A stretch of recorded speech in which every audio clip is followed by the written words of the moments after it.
और एक उच्च शिक्षित एस्ट्रोलॉजर को ढूंढना एक असामान्य बात भी नहीं है।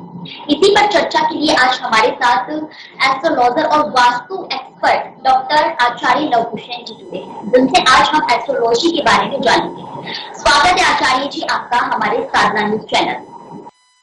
नमस्कार। देखिए आचार्य जी, कई बार क्या होता है, लोग एस्ट्रोलॉजी को एक साइंस भी कहते हैं और विद्या भी कहते हैं, तो एक्चुअल में ये है क्या? असल में ये साइंस है या विद्या है? आप क्या समझते हैं? तो आपके नजरिए से क्या है? मैं ये बताना चाहूंगा कि एस्ट्रोलॉजी कम्प्लीटली एक साइंस है, एक विद्या भी है। देखिए, साइंस है तो विद्या भी होगी और विद्या है तो साइंस भी होगी। आपको मालूम है कि इंडिया में इसके बहुत सारे यूनिवर्सिटीज भी हैं, कॉलेज भी हैं, जहाँ पे ज्योतिष को पढ़ाया जाता है, जहाँ पे ज्योतिष को सिखाया जाता है। यदि ये साइंस या ये विद्या नहीं होती तो सेंट्रल गवर्नमेंट ऑफ इंडिया ज्योतिष को पढ़ाती क्यों, ज्योतिष को सिखाती क्यों? और आज पूरा वर्ल्ड, आज पूरा संसार, पूरा ब्रह्मांड ज्योतिष को फॉलो करता है। ज्योतिष के कुछ नियम हैं, ज्योतिष के कुछ रूल हैं, इसको फॉलो किया, दुनिया इसको फॉलो करती है, दुनिया इसको जानती है। जो लोग इसको जानते नहीं है, जो लोग इसको पहचानते नहीं है, उनके दिमाग में इसके लिए एक मिथ है। तो मैं इस मिथ को इस तोड़ने के लिए और एस्ट्रोलॉजी के अवेयरनेस को जगाने के लिए मैं एक अवेयरनेस कैंपेन चला रहा हूँ। इसमें मैं लोगों को बताना चाहता हूँ कि एस्ट्रोलॉजी एक चमत्कार नहीं, एक साइंस है, जिसको यदि हम अपनी एस्ट्रोलॉजी गाइड है, जिसमें जिंदगी ये आपको गाइड कोचिंग के रूप में काम करती है कि आपको लाइफ में क्या करना चाहिए और आपको लाइफ में क्या नहीं करना चाहिए, कौन से रंग के कपड़े आपको पहनने चाहिए, कौन से नहीं पहनने चाहिए, कौन सा डे आपके लिए अच्छा है, कौन सा डे आपके लिए अच्छा नहीं है। यदि आप इन चीजों को अपनी लाइफ में इस तरीके से फॉलो करते हैं तो जिंदगी में थोड़ी परेशानियां कम होने लगती हैं और जो आदमी को उससे जो सक्सेस है, जो सफलता है, वह उसको मिलने में उसको ज्यादा परेशानी नहीं आती है। इस प्रकार से एस्ट्रोलॉजी एक गाइडेंस के रूप में काम करती है, एक साइंस के रूप में काम करती है, ना कि एक चमत्कार के रूप में। बिल्कुल, देखा जाए तो अक्सर जो लोग होते हैं, ज्यादातर गांव के लोग जो होते हैं वो चमत्कार मानते हैं, और जो पढ़े लिखे होते हैं लोग उसको साइंस मानते हैं। बिल्कुल सही कह रहे हो। देखिए, जो चमत्कार की विद्या है वो एक अलग विद्या है, जिसे हम तंत्र विद्या के नाम से जानते हैं। तंत्र विद्या का एस्ट्रोलॉजी से कोई भी लेना देना नहीं है। यह एक अलग विद्या जिसमें बहुत सारे बड़े बड़े जब ऋषि हुए थे, तांत्रिक हुए थे, उन्होंने इसको सिद्ध करके एक तांत्रिक विद्या को डेवलप किया था, जिसको इंडिया में बहुत सारे कुछ लोगों ने एस्ट्रोलॉजी को और तांत्रिक विद्या को आपस में कोलैबोरेट कर दिया है। जबकि एस्ट्रोलॉजी एक साइंस है, तांत्रिक विद्या भी एक साइंस है, जिसमें मंत्रों के द्वारा, तंत्रों के द्वारा, यंत्रों के द्वारा कुछ देवताओं को या कुछ दानवों को अपनी ओर आकर्षित किया जाता है और उनसे कुछ चीजों को मनवाया जाता है। लेकिन वो विद्या पूरी तरह डिफरेंट है। जबकि एस्ट्रोलॉजी कोच के रूप में काम करती है। जैसे मैंने आपको बताया कि आप बिजनेस कर रही हैं तो आपको कौन सा बिजनेस करना चाहिए, आप एजुकेशन में जा रही हैं, आपको कौन सा सब्जेक्ट लेना चाहिए, आपने कॉमर्स ले लिया, साइंस ले लिया, नॉन मेडिकल ले लिया, फिर इसमें आगे कौन सी स्ट्रीम लेनी चाहिए, आपको अपने ही शहर काम करना चाहिए, शहर से बाहर जाके काम करना चाहिए। बिजनेस में जैसे आजकल में आदमी निश क्लियर होती है, जैसे आप ट्रेनिंग के बिजनेस में जा रहे हो तो ट्रेनिंग कौन से डिपार्टमेंट की ट्रेनिंग दो। यदि आप इन चीजों को एस्ट्रोलॉजी के माध्यम से समझ लेते हैं तो आपकी लाइफ इजी हो जाती है। एस्ट्रोलॉजी आपको गाइड करती है, एस्ट्रोलॉजी आपको कोच करती है।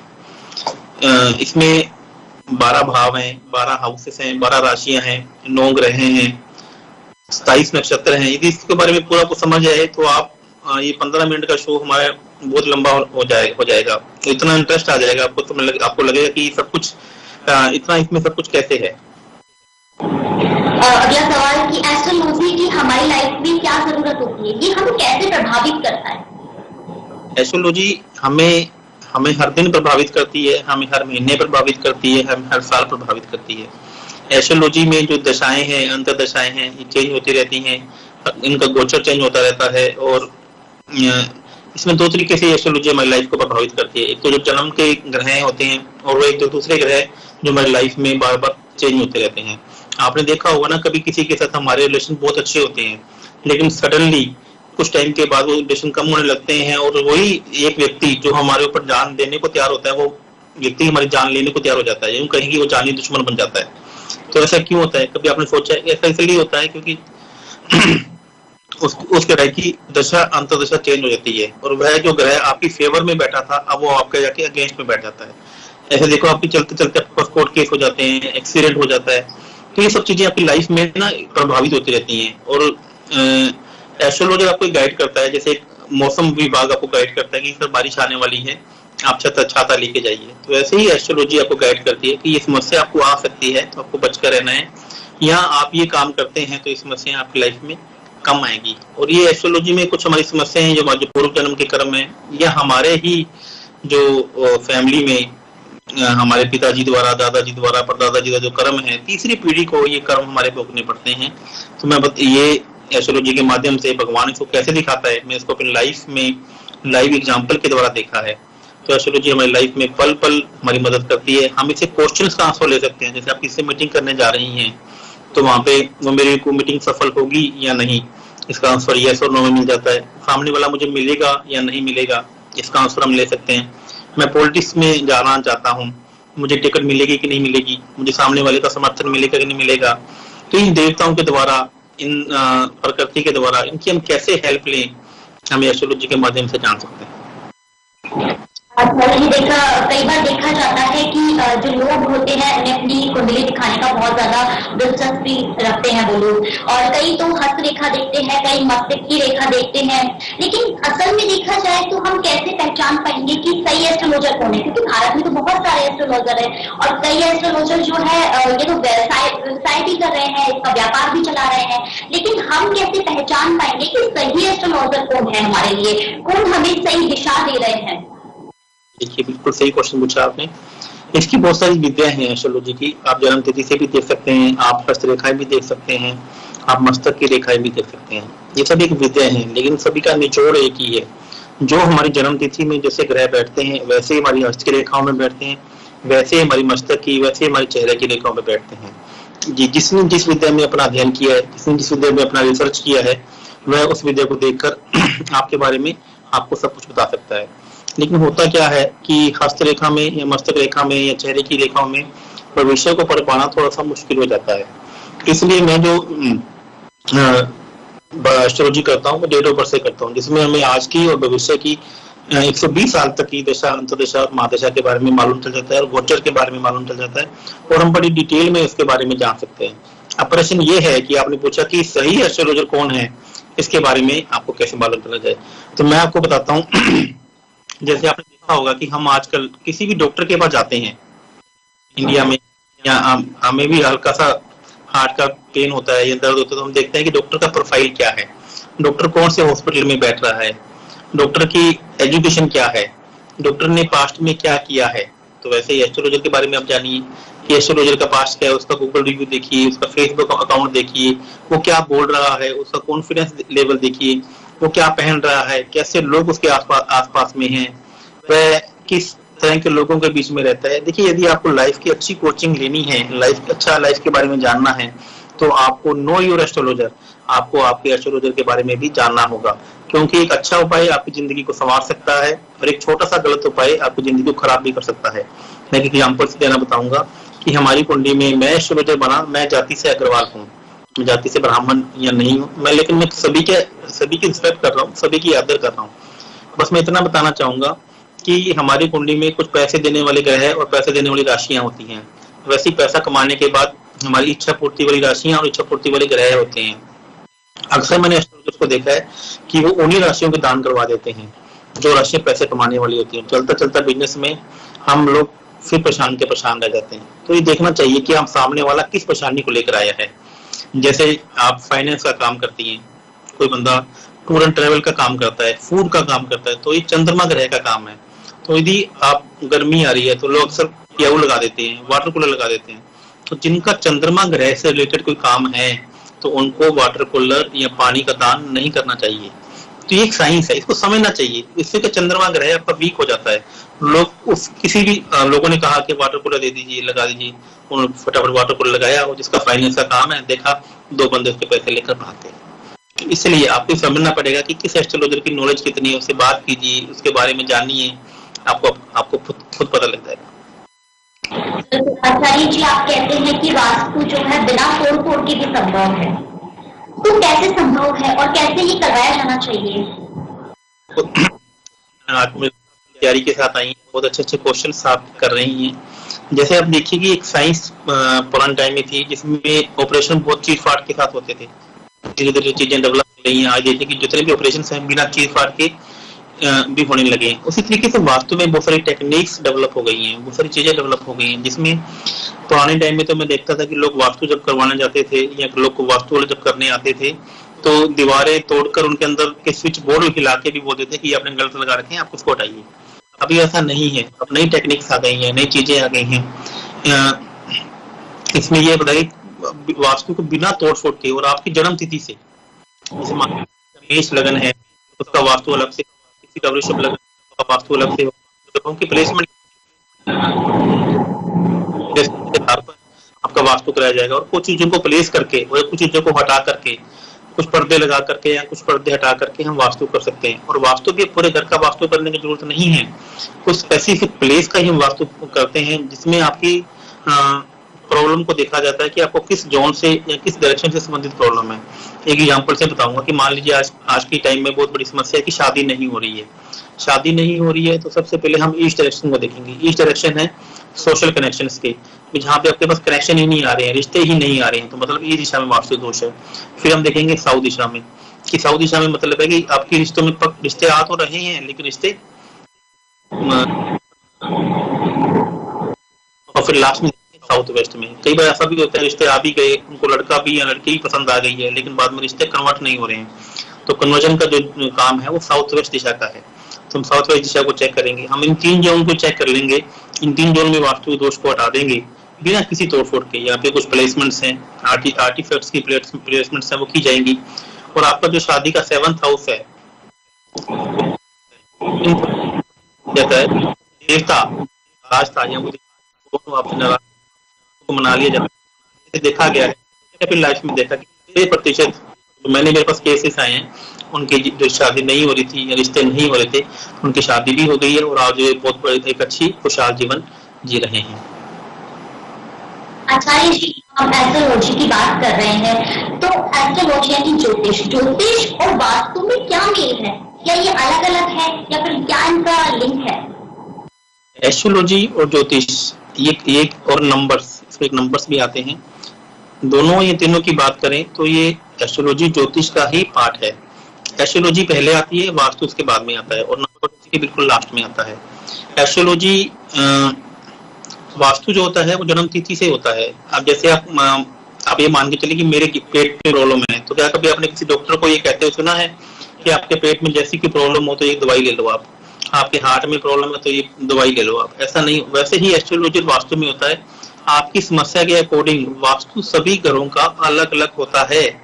जबकि इंडिया में भी एक मिथ है कि आपके ईस्ट में ये होना चाहिए, आपके वेस्ट में ये होना चाहिए। अब आपको एक एग्जांपल से बताना चाहूंगा, अक्सर लोग 80 से 90% लोग साउथ ईस्ट में किचन बनाते होगा, किचन कहाँ होनी चाहिए? होनी चाहिए। और यदि आप साउथ पहले ही मंगल बैठा हुआ है, 12वां घर जो साउथ डायरेक्शन का माना जाता है वहाँ पहले से मंगल बैठा जाता है, तो ऐसे घरों में देखा जाता है कि वहां पे उन्होंने किचन बना दी तो उन घर की फीमेल्स को कोई ना कोई प्रॉब्लम रहती है। मोस्टली फीमेल्स के ऑपरेशन होने शुरू हो जाते हैं और उस घर में आग लगने के या शॉर्ट सर्किट होने के भी खतरे लगे रहते हैं। तो वहां पे किचन साउथ ईस्ट में ना बनाकर नॉर्थ वेस्ट में बनाई जाती है। इस तरीके से और भी बहुत सारी चीजें हैं देखी जाती है कि जैसे नॉर्थ ईस्ट में किसी भी कपल्स का बेडरूम नहीं होना चाहिए, नॉर्थ ईस्ट में आपके लाल रंग नहीं होना चाहिए। ऐसी बहुत सारी चीजें हैं जो डेट ऑफ बर्थ से देखी जाती हैं और इसको वास्तु में अप्लाई किया जाता है। यदि आप घर का नक्शा बना रहे हैं, शुरू में कर रहे हैं, तो इंटीरियर डिजाइनिंग भी आपको वास्तु के अकॉर्डिंग, एक्सटीरियर के अकॉर्डिंग कराना है। आर्टिफैक्ट्स कहाँ रखे जाएंगे, यह सब चीजें आपको आपकी जन्म तिथि से वास्तु के अकॉर्डिंग आप कर सकते हैं। और वास्तु आपको आपकी जन्म तिथि के अकॉर्डिंग आपको आपकी लाइफ की डिजायर फुलफिलमेंट भी करवाता है। जैसे हमारे होरोस्कोप में जो 11th हाउस होता है वो डिजायर फुलफिलमेंट का होता है। 11 नंबर राशि जो होती है कुंभ राशि, वो डिजायर फुलफिलमेंट की होती है। ऐसे ही हमारे घर में वेस्ट दिशा वो डिजायर फुलफिलमेंट की होती है। और हमारे होरोस्कोप की जो दिशा है हर व्यक्ति की अलग अलग है, तो उस जोन की दिशा होती है। यदि उस जोन में जातक को बिठाया जाए, उसका विजन बोर्ड लगाया जाए, तो इस जातक अपनी इच्छाओं को बहुत जल्दी पूरा कर सकता है। बिल्कुल आचार्य जी, एस्ट्रोलॉजी और वास्तु हमारे जीवन में हमें कैसे मदद देती है, कैसे मदद करती है हमारी? क्योंकि देखा जाए तो बहुत सारे लोग होते हैं जो सुबह में अपनी कुंडली को पढ़ते हैं और उसके बाद में कोई काम करते हैं। वास्तु की भी अगर हम बात करें तो बहुत जगह ऐसी ये हमारी लाइफ में प्रभावित करती है, हमें मदद करती है। तो किस प्रकार हमें ज्यादा मदद कर पाती है? अभी इसके बारे में पहले बताया कि एस्ट्रोलॉजी हमें पल पल में मदद करती है। जैसे आज आप एक मीटिंग में जा रहे हैं तो आप एस्ट्रोलॉजर से पूछ सकते हैं कि मीटिंग में जा रहा हूँ, मुझे मीटिंग सक्सेसफुल होगी या नहीं होगी। कोई लीगल केस एकदम से आपके ऊपर आ रहे हैं, एकदम से झगड़े होने शुरू हो गए हैं, तो देखिए कोई ऐसी दशा अंतदशा तो नहीं आ गई है जो आपके अगेंस्ट खड़ी हो गई है। मैं आपको रिलेशनशिप की बात बताता हूँ, या कुछ क्या बिजनेस जा रहे हैं कि ऐसा बिजनेस तो नहीं शुरू करने जा रहे जिसका संबंध आपके बुरे भावों से है। अक्सर हम जब हमारे पास अच्छा पैसा हो जाता है, अच्छी वेल्थ हो जाती है, तो हम एक नया काम शुरू करना चाहते हैं, तो हमें हमेशा एस्ट्रोलॉजर की मदद लेके ही एक नया काम शुरू करना चाहिए। उसी ग्रह का काम शुरू करना चाहिए जो हमारी फेवर में बैठा है, या जिसका संबंध हमारे प्रोफेशन के हाउस से या हमारे धन के हाउस से हो रहा है। तो इस प्रकार से एस्ट्रोलॉजी, जैसे आप शादी करने जा रहे हैं, सामने वाले से हमारे जो रिलेशन है वो कैसे रहेंगे, हमारी लाइफ में आ रहा है वो हमारे कौन से भाव में बैठा हुआ है। यदि हमारे धन के भाव में बैठा हुआ है तो सामने वाला हमारे लिए खुशियां लेकर आएगा। यदि हमारे लॉसेस के हाउस में बैठा हुआ है तो जैसे आपकी शादी किसी के साथ होती है तो आप देखो हमारे लॉसेस शुरू हो जाते हैं। हम घर में जाते हैं, या हम कोई गाड़ी ले रहे हैं, या हम करें, तब आपको देखना चाहिए कि सामने वाला आपके धन भाव में बैठा हुआ है या प्रॉफिट के हाउस में बैठा हुआ है। तो आप जो जा सकते हैं कि सामने वाला आपके प्रॉफिट के हाउस या लॉसेस के हाउस में बैठा हुआ है। आपने जो किसी आदमी के साथ मिलकर पार्टनरशिप का बिजनेस शुरू किया, देखा कि आपका नुकसान पे नुकसान होना शुरू हो गया। तो एस्ट्रोलॉजी इस प्रकार से आपकी लाइफ में पल पल में मदद करती है। आचार्य जी, अब से पहले आपने बताया, हमने सुना भी कि एस्ट्रोलॉजी एक साइंस होता है। बिल्कुल आपने कहा, अगर एस्ट्रोलॉजी साइंस होता है तो फिर अन्य जो साइंस वाले हैं वो क्यों नहीं मानते हैं? नासा क्यों नहीं मानती है इसे कि ये साइंस है? एस्ट्रोलॉजी को क्यों इसमें इंक्लूड नहीं किया जाता है? बहुत बढ़िया क्वेश्चन। मैं आपको बताऊंगा, नासा भी एस्ट्रोलॉजी को मानता है, लेकिन क्या हुआ कि एस्ट्रोलॉजी का जो जन्म है वो भारत में हुआ। तो भारत में एस्ट्रोलॉजी का जन्म होने और साइंस में ज्यादा तरक्की अमेरिका ने कर ली, नासा ने कर ली। अब इसको मानना तो है, लेकिन वो मानने में नानुकर कर रहा है। मैं आपको एग्जांपल से बताऊंगा कि ये पूरा वर्ल्ड कैसे मानता है एस्ट्रोलॉजी। आप संडे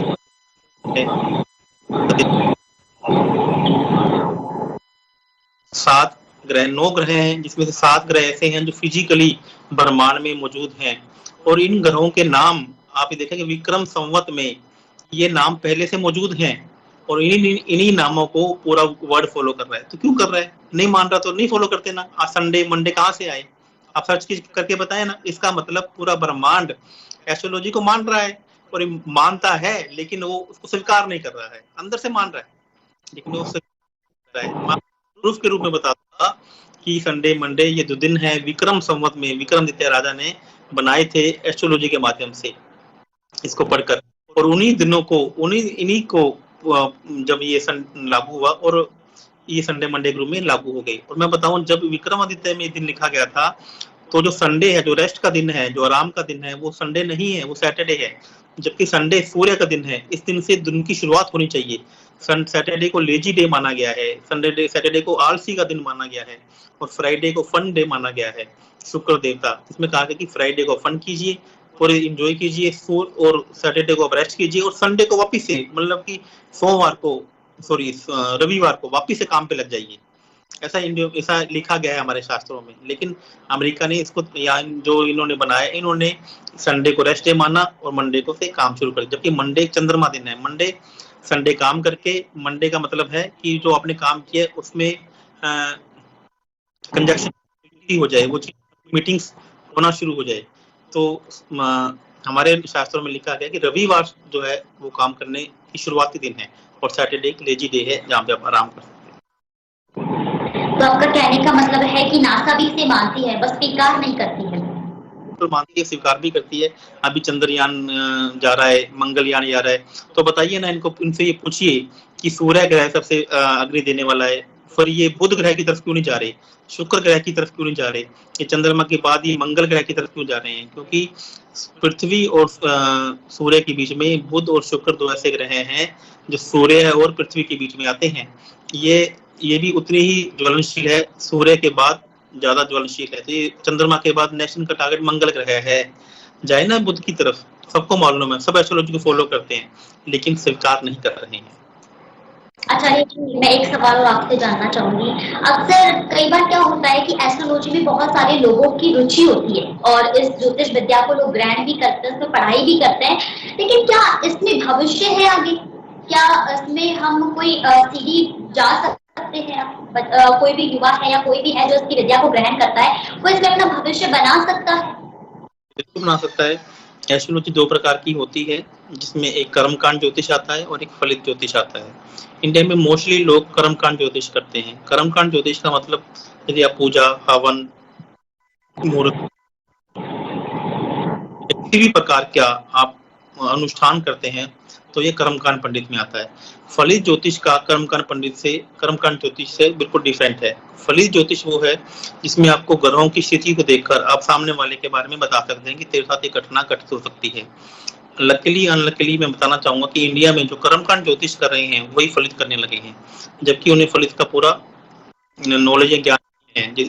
कर्मकांड ज्योतिष और फलित ज्योतिष में ऐसे फर्क को समझने की कोशिश कीजिए, जैसे ही आप डॉक्टर की कोई एजुकेशन ले रहा है, कोई एमडी या किसी ने एमएस कर लिया तो उसने कर्मकांड ज्योतिष कर लिया, और किसी ने नर्सिंग स्टाफ ही किया जिसका काम है इंजेक्शन लगाना या पेशेंट की केयर करना, तो एक कर्मकांड पंडित है। कर्मकांड जो ज्योतिष है उसमें हवन ये सब चीजें कर्मकांड की क्रियाएं की जाती हैं, और फलित ज्योतिष में आपको आपके बारे में बताया जाता है। मैं आपको बताऊं, फलित ज्योतिष में आप इतना कुछ जान सकते हैं, इसमें सेकंड, जैसे सेकंड और माइक्रो सेकंड भी हम निकाल सकते हैं कि आपका जन्म सेकंड के कितने हिस्से में हुआ, तो ये फलित ज्योतिष। और मैंने फलित ज्योतिष किया हुआ है, मैं कर्मकांड ज्योतिष मैंने नहीं किया हुआ। मुझे आज भी किसी की पूजा करवानी होती है या हवन करवाना होता है तो मैं कर्मकांड पंडित से, ज्योतिष से उनकी पूजा करवाता हूँ। आचार्य जी, देखा जाए, मेरा अगला सवाल आपसे ये है कि एस्ट्रोलॉजी को हम बहुत समय से जानते हैं, बहुत समय से ये चला आ रहा है, तो एस्ट्रोलॉजी हमारे पारंपरिक एक हिंदू प्रणाली का भी हिस्सा है? बिल्कुल हिस्सा है। वैसे तो मैं आपको एक बात बताऊं, एस्ट्रोलॉजी हिंदू माइथोलॉजी का एक हिस्सा है, लेकिन इसे सभी धर्मों को मानना चाहिए, चाहे वो मुसलमान हो, चाहे वो ईसाई हो, चाहे वो सिख समाज हो, क्योंकि एस्ट्रोलॉजी ब्रह्मांडीय ग्रहों पर आधारित होता है।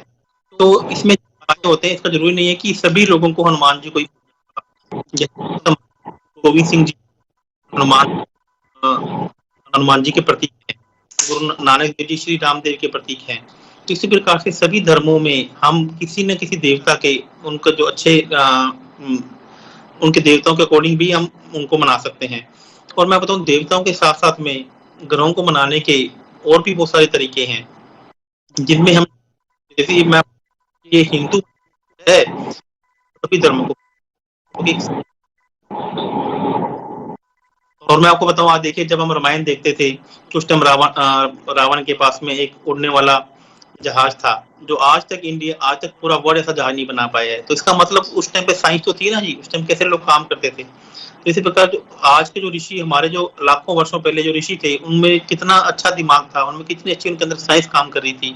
वो दूर से देख के बता देते थे कि वो आपने महाभारत में देखा होगा, एक ऋषि थे, वो महाभारत में युद्ध चल रहा था तो उनको सामने दिखता था कि वो कैसा, संजय जी की युद्ध कैसे चल रहा है, कौन किस पे वार कर रहा है, तो उन्होंने अपने आप को सिद्ध किया हुआ था। तो मतलब किस तरीके की साइंस लास्ट के टाइम पे थी, तो वो साइंस तो आज भी नहीं है, आज भी हम साइंस को मिस कर रहे हैं। तो ये साइंस तो है ही है, लेकिन सभी धर्म इसके लोग मान सकते हैं, ऐसा नहीं कि हिंदू धर्म के लोग इसको माने। और मैं ऐसी अवेयरनेस जगाने के लिए कैंपेन चला रहा हूँ, मैं जगह जगह घूम रहा हूँ, मैं युवाओं को प्रशिक्षित कर रहा हूँ, युवाओं के बीच में जा रहा हूँ कि आपको एस्ट्रोलॉजी को एक मिथ ना मानकर, एक चमत्कार ना मानकर, एक साइंस को मानकर को फॉलो करना चाहिए। बहुत से लोग हैं जो आईएएस बनना चाहते हैं, सब लोग यूपीएससी क्लियर करना चाहते हैं, लेकिन उनके कईयों के योग आरएस क्लियर करने का होता है, लेकिन वो इसलिए भागदौड़ में लगे हुए हैं क्योंकि उनके सामने वाला बेटा लगा हुआ है, उनके पड़ोसी का बेटा लगा हुआ है, शर्मा जी का बेटा लगा हुआ है, अरोड़ा जी का बेटा लगा हुआ है, तो उन्होंने अपने बेटे को भी यूपीएससी में डाल दिया, जबकि उनके पहले ही चांस में आरपीएस स्टेट लेवल का एग्जाम क्लियर हो सकता था, इधर से उन्होंने उसका चांस भी खो दिया और यूपीएससी में क्लियर नहीं हो पा रहा और बच्चा डिप्रेशन में चला गया। तो यदि बच्चे को गाइड किया जाए कि इसको यूपीएससी में डालकर आप स्टेट लेवल के एग्जाम में डालें तो पहले ही चांस में बच्चा क्लियर कर सकता है। तो या फिर कई बार ऐसा देखा कि बच्चा आईएएस लेवल का बच्चा है लेकिन वो आईएएस लेवल में पहुंच नहीं पाता। आपने देखा होगा बहुत सारे अच्छे लोग जो आज कलेक्टर या यूपीएससी नहीं क्लियर किया हुआ स्टेट लेवल में काम कर रहे हैं, लेकिन उनका जो माइंड का लेवल है वो बहुत अच्छा है, वो कलेक्टर या एसपी हो सकते थे। तो लेकिन उन्होंने किसी एस्ट्रोलॉजी की सलाह नहीं, जैसे पहला एग्जाम क्लियर दिया और क्लियर हो गया क्योंकि उनका योग था। यदि वो यूपीएससी का डाल देते तो यूपीएससी का क्लियर हो जाता। तो इस प्रकार से एस्ट्रोलॉजी आपको गाइड करती है कि आपको यूपीएससी करना चाहिए, स्टेट लेवल का करना चाहिए, आपको बैंक में जाना चाहिए, आपको रेलवे में जाना चाहिए, आपको एचआर में जाना चाहिए, आपको बैंकिंग में जाना चाहिए। तो एस्ट्रोलॉजी के माध्यम से आप ये जान सकते हैं। बिल्कुल, बहुत बहुत धन्यवाद आचार्य जी। आज आपने हमारे दर्शकों को एस्ट्रोलॉजी के बारे में सही पहचान दी, सही जानकारी दी और ये जानना हमारे लिए बहुत ज्यादा जरूरी भी है, हमारे दर्शकों के लिए भी बहुत ज्यादा जरूरी है। एक्चुअल में आज जिस प्रकार हम देखते हैं, आपने बताया कि एस्ट्रोलॉजी साइंस है ना कि चमत्कार, क्योंकि कई लोग इसे चमत्कार मानते हैं, लेकिन आपने बिल्कुल सही दिशा दी है, आपने बिल्कुल सही दर्शकों को बताया है। अब हर प्रतिदिन यानी कि आप हर रोज 8:30 बजे हमारा इसी प्रकार शो देखेंगे। कल के लिए फिर से रेडी रहिए। धन्यवाद।